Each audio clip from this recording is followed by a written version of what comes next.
Time now for Fantasy Forecast Central Radio. Here's Nick Slegel and Brian Dzelski. I'm breaking a sweat. It's all right. I'm breaking a sweat. It's all right. I'm breaking a sweat. It's all right. I'm breaking a sweat. Woo! That's good. That's good.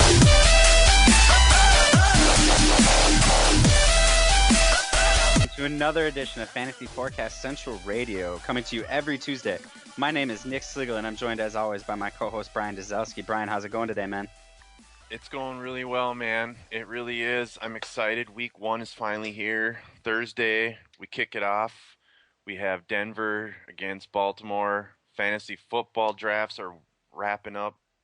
I got a draft tomorrow, actually. It's right down to the wire. I'm sure there's a few other leagues out there that are, finishing up their drafts tomorrow as well. But yeah, it's an exciting week. Football is finally here, man, and we got a great show today too. We got Liz Loza, the fantasy football girl, is here. She's going to drop by a little bit later, and Alex Melio from PFF and numerous other outlets, Bleacher Report as well. He's going to stop by, and we're going to break down Thursday night's game here in a little bit. And yeah, man, I'm pumped for a great show. Yeah, another solid episode coming your way, guys. So thanks to everybody who's tuning in. Let's touch on a little bit of news from the past week, though. Probably the one that hurt a lot of fantasy owners the most, I'm guessing. Andre Brown in the 4th preseason game, or it might have been practice. I'm actually not sure when he got hurt, to be honest. I shouldn't drop facts when I don't know them. Oh, it was a game. Okay, good. He broke his leg. Right now, his timetable for return is 4 to 6 weeks. This really impacts a lot of fantasy players, right? Well, yeah, he was being handcuffed to David Wilson by virtually, every fantasy draft. Somebody was drafting him just in case, because last year he ripped off 8 touchdowns as the goal line guy. So there's value there, and there was value in him. I feel bad for the guy. This is the second year in a row this has happened to him. I don't quote me on it, but I want to say it's the same leg that he broke last year. He's going to be like you said, he's going to be sitting out 4 to 6 weeks. David Wilson's value obviously skyrockets. I bumped him up into the top 15 of my personal rankings. I'm sure that's going to, fluctuate at some point during the season once Andre Brown gets back. But now owners are going to turn their attention towards a guy who people don't really know about, and Darrell Scott. And to be quite honest with you, Nick, I wish I did, but I don't know what kind of playing time or how many touches this guy is going to get, when Wilson does come out of the game. I wrote an article about this weekend. All the indications from Tom Coughlin are Wilson's going to be the guy.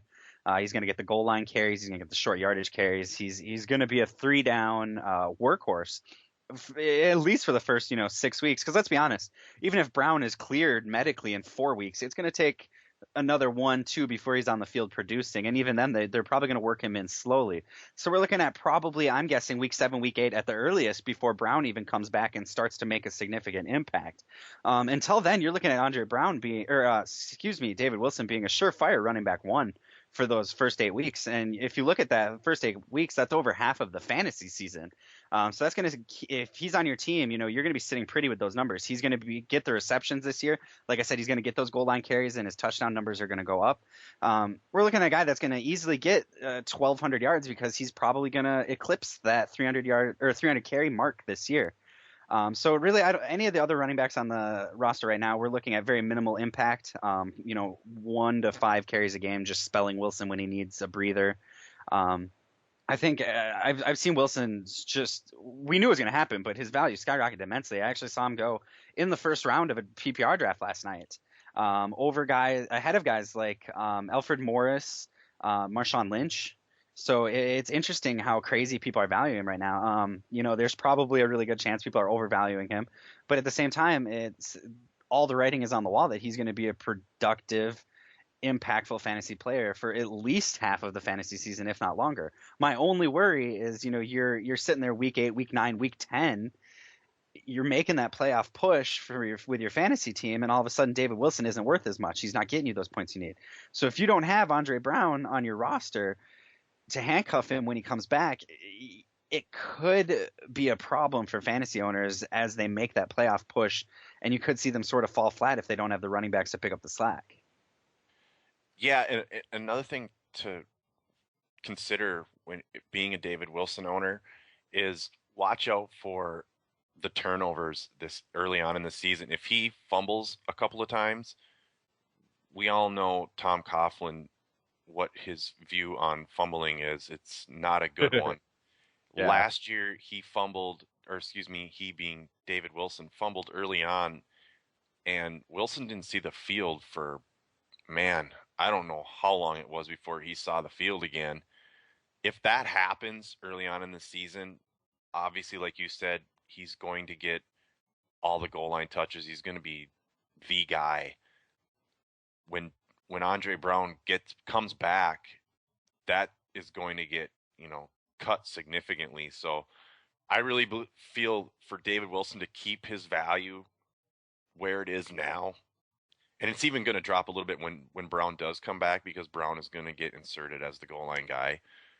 But for Wilson to keep his value relatively close to where it is now, he's got to protect the football. He's got to be able to hold on to the football. And he didn't really fumble that much last year. He only fumbled like once or twice, but it was early on in the season.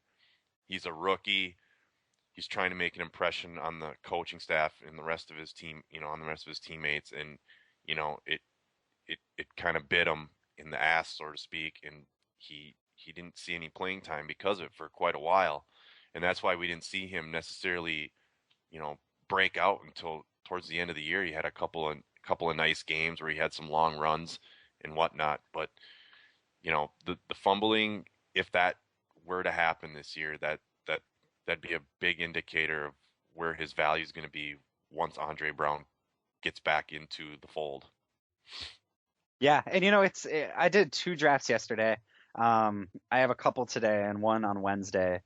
And when you draft this late, it's really interesting to see how quickly recent news can affect a player's value. Yesterday, we had word come out of Patriots training camp that Rob Gronkowski was in full pads, taking part in non-contact drills. And he looked good out there. He was as good as you can say someone looked for running, Yep. jogging through routes, running high knee drills, things like that. He didn't look to be in any pain or anything. And I saw it instantly reflected in the drafts that I was in. People were taking him in like the 3rd round all of a sudden. And it's one of those things that I think is so funny, because for me, I really believe that this is Bill Belichick backtrack just a little. This is the first natural step to getting Gronk back on the field. There's a reason they didn't put him on the PUP list. There's a reason they didn't put him on the IR, because they expected him back before week 6. Getting those pads on and making, lateral movements, testing out that back, testing out that arm is the first step in a long road to recovery. And secondly, I really feel like Bill Belichick's just kind of trolling everyone by putting him out there.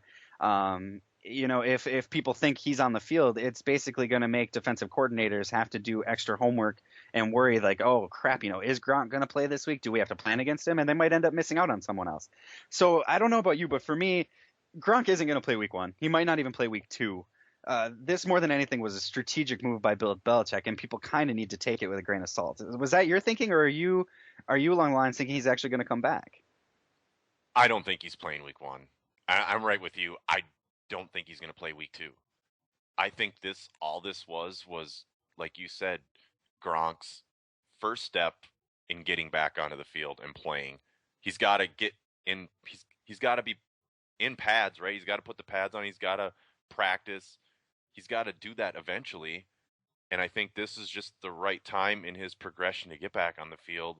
And I think what people are doing was taking it way out of context. And now maybe there's some Bill Belichick, mad genius behind some of it, but I really think that it was just he's at that point in his progression of recovering and getting back to 100% that putting the pads on what was the next was that next step in in getting getting back to being able to play full time. So I'm not worried about him playing week 1, nor am I worried about him playing week 2. If people are wondering, I would sit tight and maybe, if you're not 100% sure, if you're not buying into what people are saying about him not playing, you're going to have to wait right up until kickoff on Sunday to find out. But, for my guess is 95% chance that he does not play week 1, and probably 85 to 90% chance he doesn't play week 2. That's just me, Yeah. though. And with Gronk, it's one of those things like you touched on. For foreseeably the whole season, but at least in the early goings, it's going to be one of those things where you're going to have to be checking your lineup right up until 10:59 a.m. Eastern when they get locked at 11, because you don't know if he's going to be in the game or not.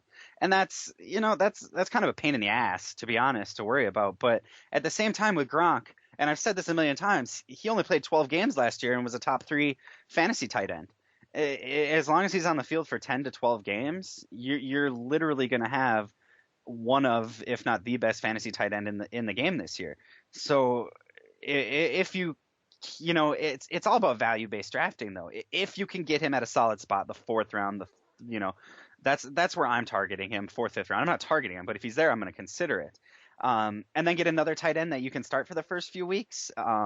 Your fantasy team is going to be great down the stretch if you can get through those first 3 weeks. But if you're reaching in the 2nd round or even the 3rd round right now for Gronk, I think there's players you could get better value for at those positions, and you need to just hold back a little bit. If you're drafting him in the 2nd and 3rd round, I think you're crippling your team. I think you're doing your team a disservice. Like you and I were obvious running back guys.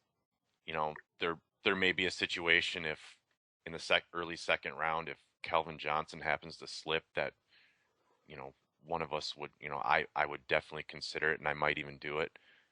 But I'm a running back guy in the 1st round, and I might even draft a running back in the 3rd round, or a top echelon receiver is definitely in play in the 3rd round.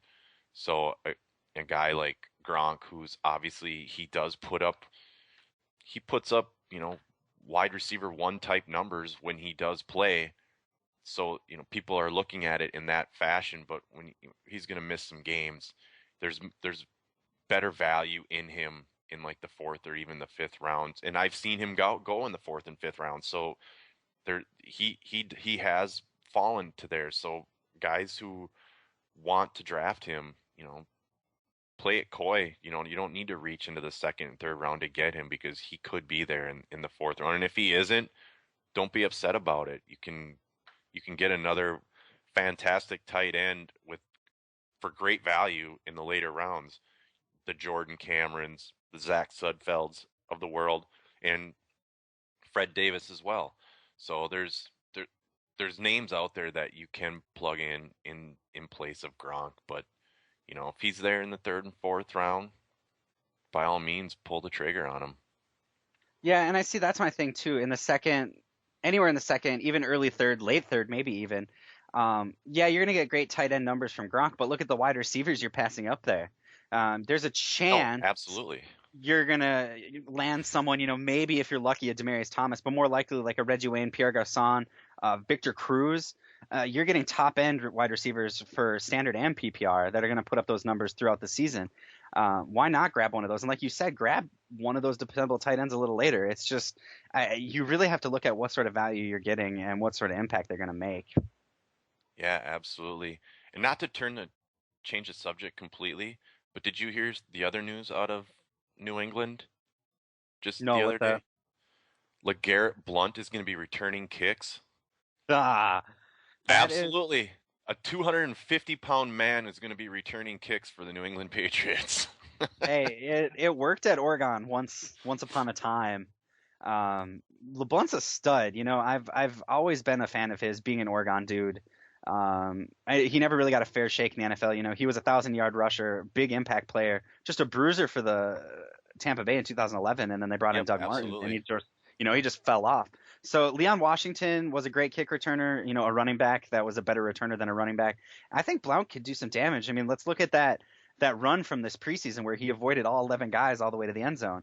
That's the type of running that you're looking for a return man. So fantasy wise, unless you have a slot for a return man, there's probably not a whole lot of value in that news. But I think it's really cool. I like it.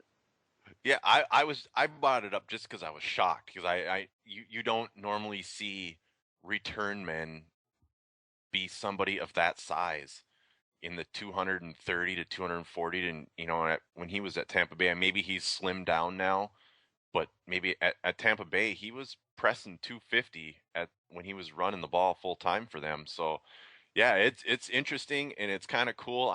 I can't wait to see it.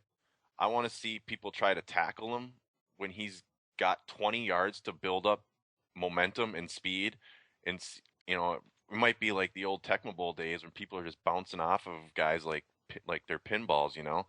Yeah. Yeah, it's gonna be interesting to see. I'm excited to see that. So we're gonna go to break right now, and when we come back, we're gonna be joined by the lovely Liz Loza. So that's gonna be a great segment. Football fans, check out the official t-shirt apparel shop for the Pro Football Central Radio Network. Check out bigfrog.com/Cincinnati. That's bigfrog.com/Cincinnati. You think it, we ink it. They have an awesome 24-hour turnaround time. You can also visit them at their fabulous store over at Anderson Town Center, 7426 Beachmont Avenue, Cincinnati, Ohio 45255. That's bigfrog.com/Cincinnati. Football fans, check out ProFootballCentral.com for all the latest NFL news and analysis. Also, check out the very popular Pro Football Central Radio Network for awesome NFL talk around the league. Go to ProFootballCentral.com. ProFootballCentral.com. And welcome back to Fantasy Forecast Central Radio. We are joined now by Liz Loza, the owner of the FantasyFootballGirl.com and co-host of the X's and Y's podcast. She's also an actress, having appeared on shows like 24, Criminal Minds, Law & Order, and many more. Welcome to the show, Liz. How's it going? I'm good, guys. Thanks so much for having me. What a great way to start my week after a Labor Day weekend, Yeah, you know what? I personally am so excited, and I'm sure you guys are too. We're 2 days away officially from the NFL season. And all the fantasy preparation has finally paid off, or is about to anyway, hopefully. So getting right into the questions, obviously, Adrian Peterson is pretty much the unanimous number one pick across the fantasy world. Sometimes we differ depending on league format and everything, but he's usually the consensus number one overall pick. Outside of AP, who is your number two guy? That guy you're targeting if AP is gone, no matter what. Okay, well, first of all, how can you not love AP? The guy is half Lamborghini, and that is my standard line. So anyone who thinks they want to be crafty, just don't be and go with AP. Unless, to your point, someone's in a two-quarterback format league. Regardless. My number two guy, who I think isn't as popular, and I have a couple of reasons why, is CJ Spiller. He's definitely still, going in the first round of most drafts, but I like him as my number two. Last season in standard scoring leagues, he finished the season as the 5th to 7th most scoring fantasy running back. In just 9 starts, he carried the ball 207 times for over 1,200 yards and scored 6 touchdowns. Again, that's 9 starts. He caught 43 balls for 450 yards and scored 2 TDs in addition to those rushing stats. I just think with that kind of versatility, he's a no-brainer for both standard and PPR leagues, not just PPR leagues. I think, as I said earlier, he's being underestimated because it took him a few seasons to really meet his potential. Everyone really thought in that rookie year he was going to be lights out. And he had slow going of it, but he is back. I think owners also think that with F-Jack there, F-Jack might steal some carries, but I don't know. After hearing Bills OC Nathaniel Hackett say he plans to feed Spiller the ball so much that he, quote, throws up, I am totally sold. That's all I need to hear, His knee seems okay, and while there's been some recent family drama that's been both sad and disruptive, I just have faith that all of that is going to fuel the fourth-year stud's competitive edge. I'm totally sold on him. Yeah, I don't know if I have him number two because I don't look at those things too often, but I'm with you. He's such a dynamic player, and I think given the opportunity to finally carry the ball, 300, maybe even 350 times, not to mention the impact he's going to have in the passing game as well. I think CJ Pillar is a great guy to target there, number two. Do you think that given with a rookie quarterback and maybe even, Tool starting week one, are you thinking that CJ Spiller is going to have even better numbers because they're going to lean on him more, or should owners actually be worried about F-Jack stealing too many carries? I don't think FX going to steal that many carries because the guy is already injury prone. And remember, you're not playing for. I think what people forget, they play for the first 3 weeks of the season. You're playing for the second half of the season. There are plenty of teams that start the season, fantasy teams I'm talking about, at the bottom, and then by week 7 things break and they're rising up the charts. So I feel like I wouldn't worry about the F-Jack factor. There aren't any real outside of maybe Doug Martin and AP. Well, Doug Martin is ranked number 2 in a lot of leagues. But other than him, there aren't any really RBs that aren't in committees. So that's why I'm leaning on CJ Spiller. I just think he's way too dynamic, and he's just going to get you points any way he can. Okay, so we have AP at 1, CJ Spiller at 2. Can you round out the rest of the top 5 for us? Sure. I've got Charles at number 3. I just think he's, if he's healthy, he's a beast. Plus, I think Reed/Smith are going to use him a ton out of the backfield, so I like that potential. Durability is always an issue, but it's a volatile position, so that's going to be an issue with any of the running backs you choose. I've got Doug Martin, the muscle hamster, at number 4. I really like him. Hopefully his guards can stay healthy this year so he can exceed his numbers, which were fantastic last season. Rounding out my top 5 is Marshawn Lynch. I just think the Seahawks are going to grind it out this season, especially with Harbin out. He was on full-on beast mode last season. This guy's a stud too, and I do want to say though, if you are going to draft Lynch, I really like Christine Michaels, who's going I think in the 13th of most rounds as his handcuff. Yeah, that's a really solid handcuff because I think you touched on it perfectly there. Seattle's definitely going to, enforce that power run game once again with Harvin out. Wilson will still get his 25, 26 touchdowns, but it's going to be the Marshawn Lynch show. And, mileage-wise and age-wise, he's getting up there for a running back. And then Christine Michael is just the perfect complement to that. So if you can grab him, 13th, 14th, 15th round, handcuff him like that, you're going to be sitting pretty, especially if something happens to Lynch because Christine will be the guy that they plug in. So, you won't lose much production at all if that's the case. As long as Christine Michael can keep his head straight, then he's money. I mean, there's a lot of rookies in the league, but, he's had some disciplinary/behavior issues in the past. So we'll see. Awesome. Okay. So, we tend to look at second, third year players and see who's going to bust out. We had Randall Cobb last year. People are banking on maybe T.Y. Hilton this year. Are there any second or third year players that you really have your eye on and why?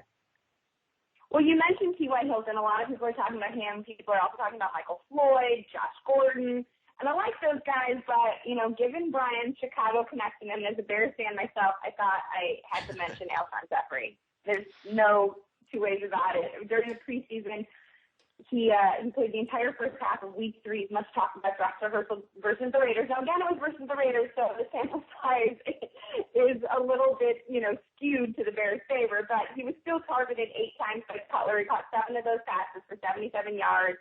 According to FX Calculator and the ADP data that I found, he's currently being drafted in the bottom of the 10th at 10-10. That's just a few picks below Michael Floyd, actually. So, again, someone to keep on your radar tangentially. And I just think with Brandon Marshall bound to receive a lot of attention from defenders, regardless of this hip or attitude situation. Jeffrey's a nice big target for Cutler to swing the ball at. Plus, he's really well matched for Trustin's up-tempo offense. And I don't know if that weren't enough to convince you, the Bears wide receivers also have the 4th best strength of schedule. So call me a homer, but I think Jeffrey will make fantasy owners and Bears fans very happy this season. Yeah, I have to agree. I think Alshon Jeffrey has amazing upside. I do like Jay Cutler this year a little bit more than I did last year, although he still has the opportunity, I would call it, to throw 3, 4, 5 picks in a game. But I do believe Alshon Jeffries is gonna have a great second year breakout type second year in Chicago. Now, as far as high ranked players that we mentioned Marshawn Lynch, we mentioned Doug Martin earlier. Putting irrational fears aside, high-ranked player are you steering clear of this year because of, given situation, whether it's, bad supporting cast, coach, et cetera, et cetera? Yeah, well, if you notice when I rounded out my top 5, I didn't mention Arian Foster. And he's definitely the player, the high-ranked player I'm steering clear of. I know he's a stud. I've had him on past teams, and he's done really well for me, but he hasn't played the entire preseason. That makes me nervous, and I'm not sure I want to spend a first-round pick on a guy who needs a few weeks to shake the rust off. Plus, and this is like my main issue, is really, I believe in value-based drafting, so this is the real reason that I'm staying away from Foster. I feel like if you go with Foster, you have to draft Tate. It's just, a no-brainer. You have to do it. That means Tate's current ADP is 7.04, but last night I was advising a friend who was drafting in a league, and Tate went in the 6th. Now, that's just not good value. Like, I don't want to have to reach for a handcuff into the 6th when that 6th, 7th, 8th, 9th round, I think, is when a lot of drafts are made by finding upside guys and digging for gold. And to me, like, basically, Arian Foster cost you 2 picks. I don't want that. I'd rather gamble on Martin or Spiller or Lynch and see what happens. So Liz, you I correct me if I'm wrong, but I'm kind of getting the impression you like the same draft strategy I do, where you go running back, try to load up on the running backs early. If you're drafting towards maybe say the end of the first round, and a lot of the guys that you like are gone, but Arian Foster's sitting right there, are you going to take him, or are you going to look and maybe go like wide receiver and grab a Des Bryant or maybe Jimmy Graham at the turn at the beginning of the second? I'm not. I do like to go running back in the first round, but for instance, I had the 12th pick in a draft the other day, and I went with AJ Green. So I'm just a value-based drafter. I feel like you got to get the best player on the board. For me, it also depends on the league I'm drafting. If I'm drafting with a lot of people who are on top of their stuff and researching, and I know that there's handcuff stealers out there who purposely try to, once Lynch or Foster go off the board, they start to stockpile handcuffs so as to screw other players, then that's not a league I'm going to go for Foster. And if I'm going in a league where people are pretty, chill and whatever, then sure, I might go for Foster at, the 10th or 11th spot in the first round. But if we're talking top 5 where I've seen him going, no thanks. That's just, it's not good value. And I will absolutely, I would say, depending on the first round, I'd like to go running back, wide receiver, running back, wide receiver. That is a vague generality. I've changed up that strategy plenty of times during this season while I've been drafting, but vaguely running back, wide receiver, quarterback. Again, that's a really pencil outline. I'm not sold on it. I haven't written any articles about it. I don't want everyone to go crazy at me. Right. Okay, so when it comes to Arian Foster, I feel like I'm in the huge minority. I'm one of those guys that when everybody goes to the left, everybody is down on Arian Foster this year. They feel like his back is going to give out on him at any point in time. Everyone's going one way with Arian Foster. I feel when that happens, I go the opposite way, and I'm generally right. So I'm taking Arian Foster in the first round. I'm not taking him number 1 or number 2, but I would take him 3 or 4 if I had those picks. Well, the other reason isn't just his back, though. I mean, they've said that they don't want him to carry the ball as much as he did last year, and I really feel like offensively, the Texans are going to lean on Matt Schaub now with the addition of Hopkins lining up opposite Johnson. I think they're going to just throw more. They're not going to run the ball as much as they did. Now, granted, he's still a stud, and there's no denying that, but I just feel like they're going to want to rely on Schaub and well, I don't want to say his arm because it's not the strongest, but I don't see them mirroring what they did last season, or at least trying not to mirror what they did last season. And they said themselves again that they didn't want Foster to carry the ball. When you have an OC in Buffalo saying they want their RB1 to carry the ball so much he throws up, that makes the guy go up in my ranking. All right. Now, give us 2 names that, people may not be, targeting late in drafts, some say after the 10th round, late sleepers or deep sleepers that you're drafting in pretty much all your drafts. All right. Well, I like to go deep. I'm not drafting all of these guys. Well, I am drafting one of them. not drafting the one I'm going to talk about first. I like to go deep on these. I know that this might make a couple of people nervous, so if you're not into aggressive, high upside drafting and you like to stay safe, don't do this.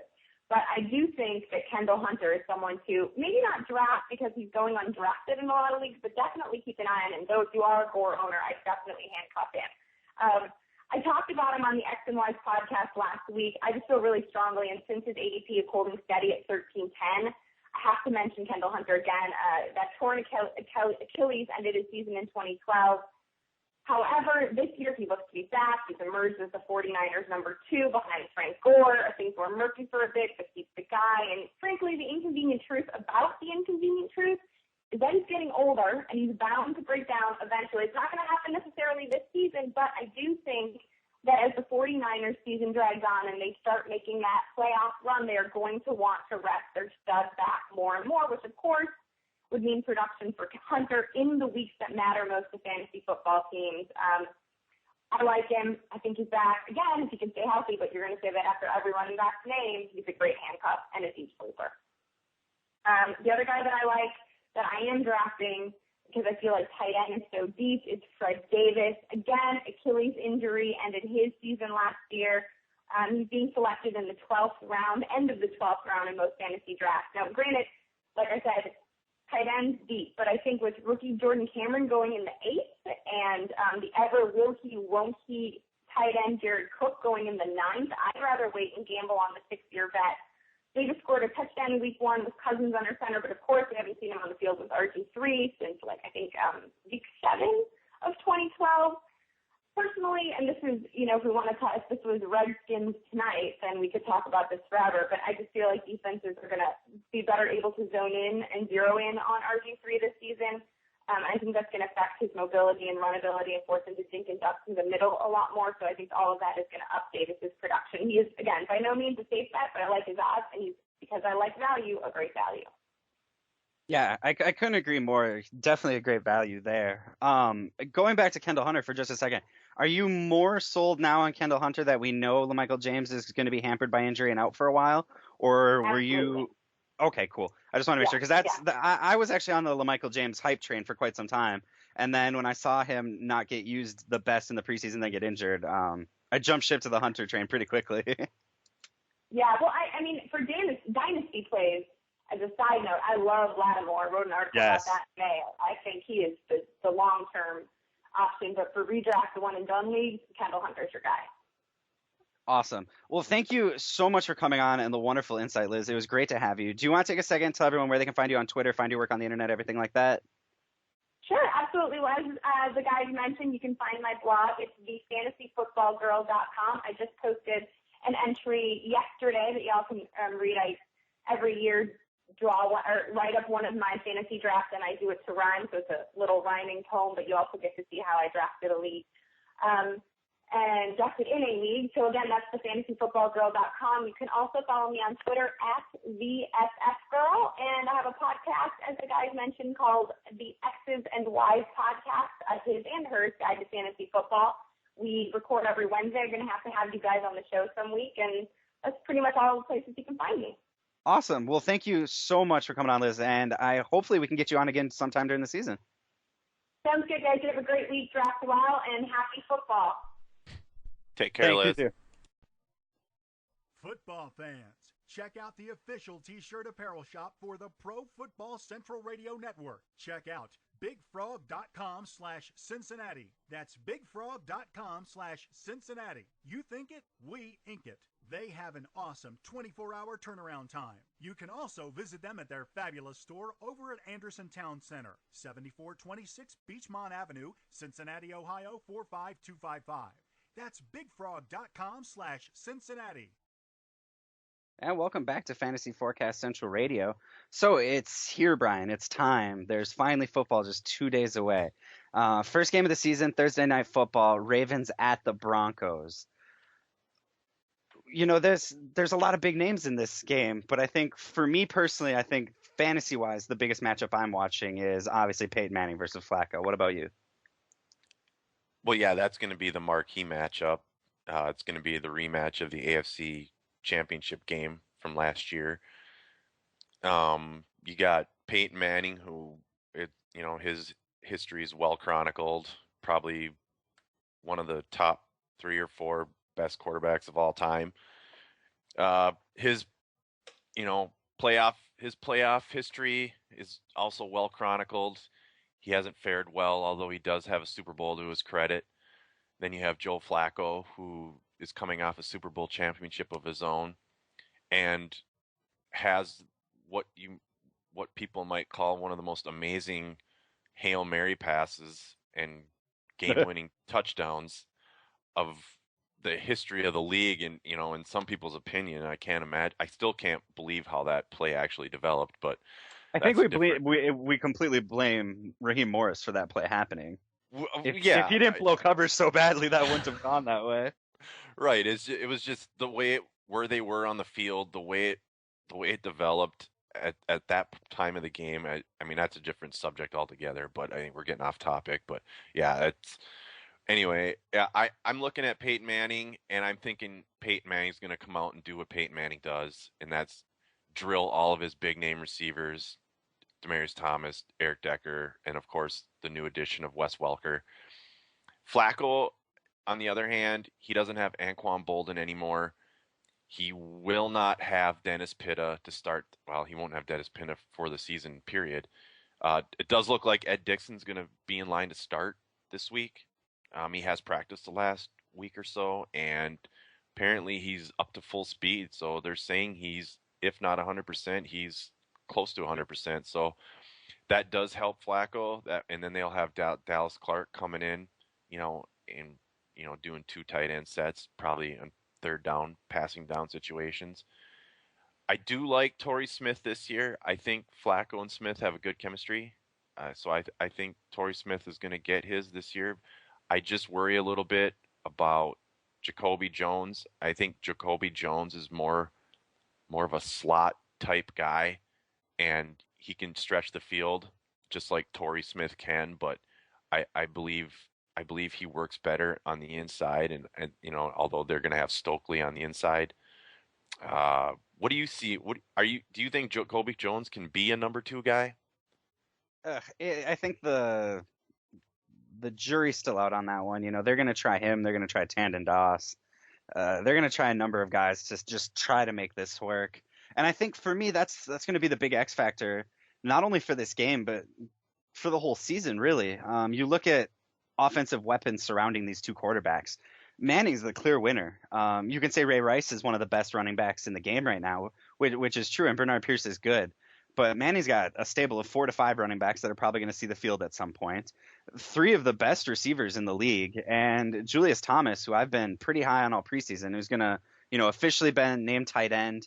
Peyton Manning has classically loved his pass-catching tight ends, just like Dallas Clark back in the day. So I feel like Denver kind of has a clear advantage on offense here, especially because what is Dallas Clark really going to do for the Ravens? I mean, he was useless last year for Tampa Bay.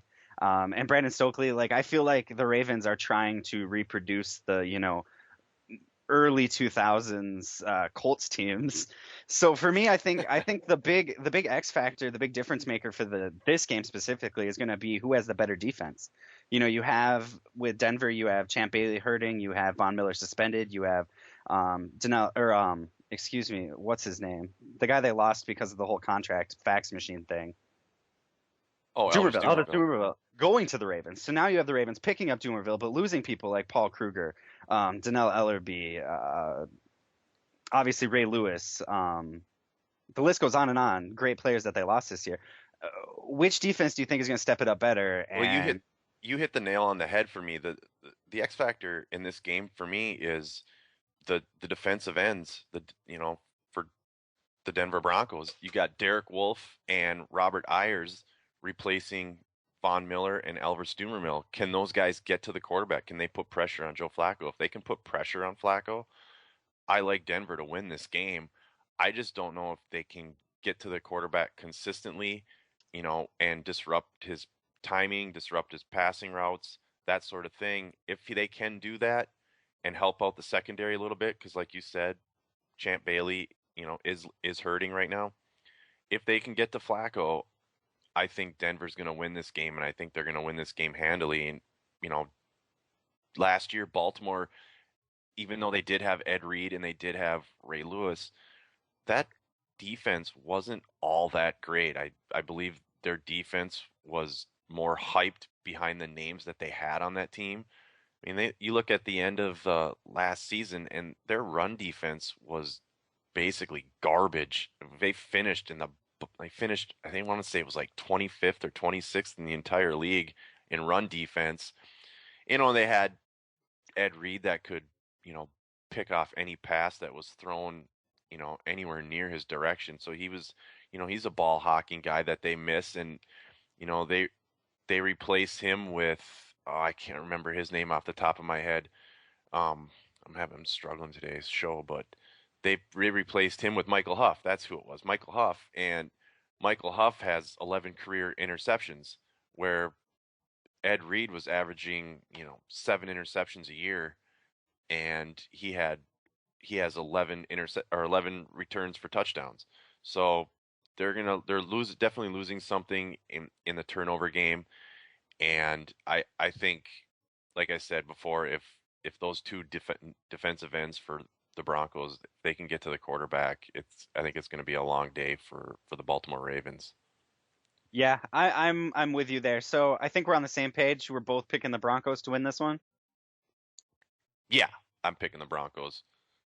Awesome. 28-20. Ooh, close game. I was going to say 27-24, but we're both in the same ballpark. So there you go. I'm so excited. I can't wait till Thursday, man. Yeah, I'm excited too. It's finally here. Preseason was one thing. We got to see, the new players on everybody's team and the new uniforms. We got to see the rookies for the first time. But what comes with preseason also, comes tons of injuries. We got to see a lot of injuries. Nobody likes to see that. But everyone knows that the regular season is where it's at, and that's what everybody wants to get here as soon as possible. So Thursday is going to be a big day. They should just basically make the first Thursday of the NFL season should be a national holiday where everybody gets a day off. I'm with you there. And I like that we have Thursday night games all year this year. I feel bad for people that don't have NFL Network, but it's nice to have the football. Now we have three days where we have football every day this season, and halfway through the season we're gonna have Saturday games too. So it's gonna be nice to have football spread out over 4 days, and besides, like, it used to be just all Sunday and then that one game on Monday. Yeah, I like that too. The last 4 or 5 years now, they were starting after like week 8 on Thursday nights. I do like the fact that they pushed that to the beginning of the season. It gives everybody just a taste of what's to come for the in the upcoming weekend. So yeah, I'm a big fan of every Thursday. For sure, dude. So we're gonna take a quick break, and when we get back, we will be talking to Alex Melio from Pro Football Focus and 100 other websites. This is Michael Johnson. This is David Nelson. This is Rob McClain. This is Antonio Gray. This is Antonio Brown. Hi, this is Kyle Rudolph. On the Pro Football Central Radio Network. And welcome back to Fantasy Forecast Central Radio. We are now joined by Alex Melio, senior editor at Pro Football Focus Fantasy, an NFL featured columnist at Bleacher Report, a writer for The Huddle, and SI/Monday Morning Quarterback contributor. Alex, how's it going, buddy? Yeah, good. I'm actually called in on the right day this time. It happens. You're a busy man. I can't blame you. So obviously, Alex, you're kind of the Dolphins guy, for better or for worse. And we had some Dolphin-centric fantasy questions for you today. So to kick it off, the offensive line has sort of been a question mark. We've seen some questionable play there so far. Throughout the preseason, we saw Ryan Tannehill struggle a little bit with his timing, looking confused and lost in the pocket. Is everything we saw, all the struggles we saw in the preseason, are they going to directly affect anyone's fantasy value, or are the Dolphins going to be okay? I think they're going to be okay. I mean, if you look at Tannehill's third game of the preseason, which is the fourth game, I guess, because the first game, the Hall of Fame game doesn't even count. The third real game of the preseason, he looked pretty good. He hit his receivers with pretty good accuracy, threw the ball to tight windows. He had a few drops. Could have had 3 touchdown throws that game. But Hartline dropped a tough one, and Brandon Gibson dropped an easy one in the end zone. So I think they'll be fine. I think that the biggest issue is the offensive line, and that's coming together. They just signed Danny Watkins. I don't know what that means, but John Jerry's back and healthy at right guard, which is a boost, especially to the running game, I think. And John Martin looked passable at left tackle. So if the line holds up, I think they'll be fine. Okay, awesome. Then I was someone that was high on a lot of Dolphins players coming into the season. Mostly Tannehill, Mike Wallace, and Lamar Miller. And so maybe this question was more just to calm my nerves because it's something I've been a little worried about. So speaking of their fantasy value this season, you kind of touched on it, but maybe elaborate here a little bit. So is Mike Wallace still a viable wide receiver too? A lot of websites have him ranked anywhere between like 18 and 26, puts him right in that lower end wide receiver 2 range. Is that too low in your opinion? Is that right where he should be?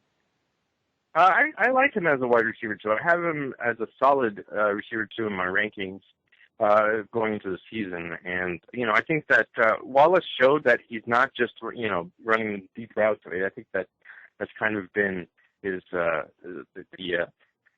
people have labeled him as just a deep threat. And he's running all sorts of routes now. I mean, he's much more polished than he was a few years ago. And I think that's shown even with the Dolphins. His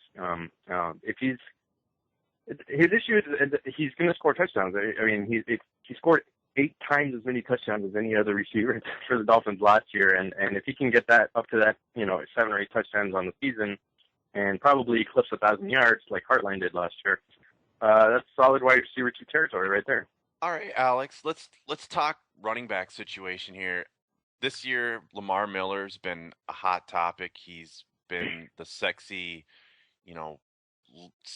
late second round, early second round pick, depending on where people are viewing him. People see him as a potential breakout type player. What is the current running back situation between Lamar Miller and Daniel Thomas, and how's Thomas gonna affect Lamar Miller's value? Is he still a legit running back too, in your mind? No. Well, I mean, he is going to be the number 2 on the team, I think, for now. I don't see him as a big threat to Lamar Miller. I mean, I joked on last week on PF Central. Was it PF? No, it was eDraft. I'm sorry, different. I get them all mixed up. I joked that Daniel Thomas has the upside of a manatee in that backfield. So I don't think that he's going to do too much. The Dolphins just named Miller the starter officially, something that a lot of us figured would happen. I've been touting Lamar Miller all off season. He's got huge upside, and all that talk about Thomas splitting time and possibly starting. I think it was coach speak too. There was even some speculation among the beat writers that it was just to keep Miller motivated to improve. So. We saw in the preseason the Dolphins used Miller even inside the 5 over Daniel Thomas, and we didn't really see much out of Thomas. He had a couple of good runs here and there, but I think I like Miller a lot. I think he's definitely a top 20 guy. I think I have him ranked 17th heading into the season, and he's got plenty of upside. He could crack the top 10 if he lives up to that upside. Yeah, I actually like Lamar Miller a lot. I like him and David Wilson. They're the 2 guys this year that they're the sexy picks that a lot of people got their eye on. Now, you mentioned Jonathan Martin early on here, and early reports out of Dolphins camp was that Martin was struggling a little bit in pass protection at the left tackle spot. What's his progression been leading into this season, and is this something that maybe owners need to worry about when considering Tannehill as their quarterback? Well, it was a concern, and he looked kind of pretty bad in the Hall of Fame game, but he looked better in the next few games.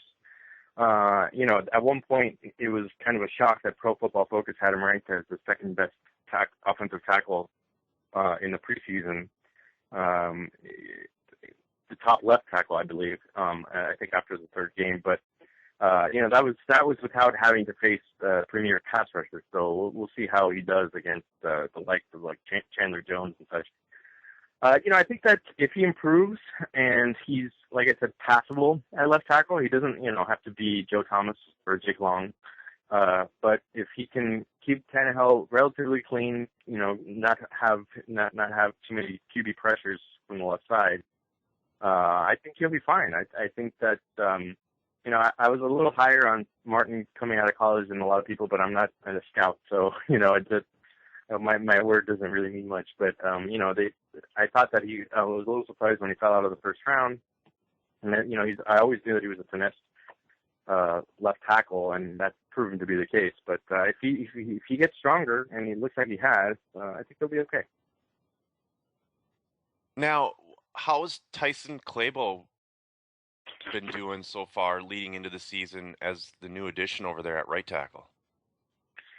There hasn't really been a lot of talk about Clabo. I haven't paid too much attention. I guess that's a good thing. I mean, if you're not noticed at right tackle, it's not a bad thing. I guess he's not giving us too much pressure or anything. I did read some stuff about him not being as good as some people expected, but again, it's just preseason. Clabo's a veteran. I think he'll be fine at right tackle. Given the issues that the Dolphins have had at right tackle over the years, I mean, Mark Colombo a couple of years ago, and then John Martin last year, who was pretty bad as a rookie. I think that Clay will be an upgrade. So. Okay, so staying sort of, on the offensive line, maybe. Going into the season, when the Dolphins signed Dustin Keller, I was pretty pumped. I'm a tight end guy when it comes to fantasy. They're kind of, my strong suit or my favorite position to work with. I was really sold on him coming into this situation, having Tannehill as a quarterback, making a big impact. He went down, obviously out for the season. Do you see anyone on this roster being able to have a big fantasy impact and be worth drafting, or is that just a position fantasy owners should probably just stay away from this year? I would stay away from it. I mean, Charles Clay started in place of Dustin Keller and dropped a couple of, or at least one pass, and he just didn't look good running routes. He's, former sixth-round guy who a lot of people expected too much out of him, I think, in Miami. He's halfway decent. Pardon me. I don't think he's going to replace Dustin Keller's production. I think that he's in danger of losing that starting gig to Michael Egnew, who hasn't been good so far in his career. So I would just stay away. And, if somebody emerges during the season, you can pick him up on the waiver wire for, a bye-week fill-in or something. Okay, fair enough.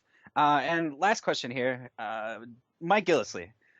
Does he have any sort of redraft value this year, or are we looking all dynasty with him? And if so, what is his dynasty value right now? He doesn't have any redraft value. I mean, Daniel Thomas is going to be the number 2 this year, unless there's some sort of injury. You can pick Gillislee up on the waiver wire, but he didn't show much in the preseason. Jonas Gray outplayed him, although I believe Gray got cut eventually. But I wouldn't put much stock into him. I did draft him in one dynasty league as Lamar Miller's backup, essentially, kind of as an insurance policy. I think he's worth at least that. Kind of a deep, if he's your 5th, 6th running back, perhaps, I think he's a good stash. But I don't think that he's got too much value right now. We'll see how it goes in a couple of years. Awesome. Well, thanks for taking some time out of your day, Alex, to join us on the show here. I know you're crazy busy. Do you want to take just a second, let everyone know where they can find you on Twitter, find your work on the internet? Yeah, you can find me on Twitter at Alex Miglio, AlexMiglio. The G is silent. I like you guys mentioned earlier, I'm all over the place. I'm an editor over at PFF Fantasy. I write for Bleacher Report, and I'm an NFL fantasy guy there. I also write for thehuddle.com, and be running a chat on MMQB on Sundays mornings, and we're also running a column on Thursdays with some surprise sits and starts. So yeah, find me on Twitter. You'll find all my work there. Awesome. Thank you so much for coming on, Alex, and hopefully we can get you on again during the season. Absolutely. Thanks for having me on, guys. Football fans, check out the official t-shirt apparel shop for the Pro Football Central Radio Network. Check out bigfrog.com/Cincinnati. That's bigfrog.com/Cincinnati. You think it, we ink it. They have an awesome 24-hour turnaround time. You can also visit them at their fabulous store over at Anderson Town Center, 7426 Beachmont Avenue, Cincinnati, Ohio 45255. That's bigfrog.com/Cincinnati. And welcome back to Fantasy Forecast Central. I want to thank Liz Loza for coming on. I also want to thank Alex Melio for stopping by. Nick, that was one hell of a show we had again, man. Yeah, it really was. We had great guests as always. Thank you to them for coming on. Thank you to everyone for listening. And football season is officially here. So when we see you next week, we will be coming to you with our new 2-hour show, and we will recap everything from the week in football and preview everything for week 2. So thanks for listening. We'll see you on the flip side. This has been a presentation of the Pro Football Central Network. For news, blogs, highlights, and more, log on to ProFootballCentral.com.